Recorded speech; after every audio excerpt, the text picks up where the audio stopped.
Le Premier ministre Anatole Koliné-Makosso a échangé le mercredi 2 juin à Brazzaville avec le secrétaire permanent du Comité national de l'initiative pour la transparence des industries extractives, ITIE en sigle. Il s'est agi d'étudier les modalités de renforcement des missions de cet organe sur le terrain, organe appelé à aider l'État dans le cadre du suivi et de la traçabilité des dividendes issus des industries extractives qui marquent la bonne marche que le Congo entreprend avec ses partenaires. Après le tête-à-tête, Florent Michel Okoko s'est exprimé en ces termes.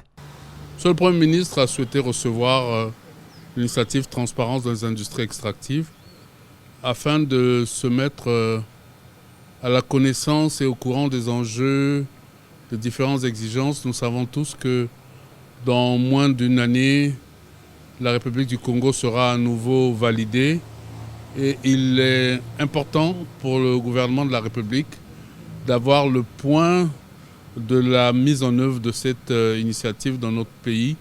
Le secrétaire permanent du Comité national de l'ITIE a aussi rappelé au Conseil d'administration international de l'ITIE d'œuvrer dans la correction des insuffisances notifiées.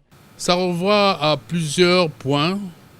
Ils ont été numérisés à 9. Ces exigences portent essentiellement sur notre gestion des industries extractives. Ces exigences portent nécessairement sur notre relation avec la société civile. Ces exigences portent sur notre gestion au niveau du budget de l'État. Ces exigences portent sur la propriété réelle, les bénéficiaires effectifs. Et ces exigences, de manière générale, portent sur la transparence et la bonne gouvernance de notre pays. D'ici mars 2022, la priorité pour le gouvernement va porter sur la mise en œuvre de l'initiative dont le gouvernement de la République, à travers le ministère des Finances, va s'atteler à faire en sorte que le cahier de charges de l'ITIE international soit respecté.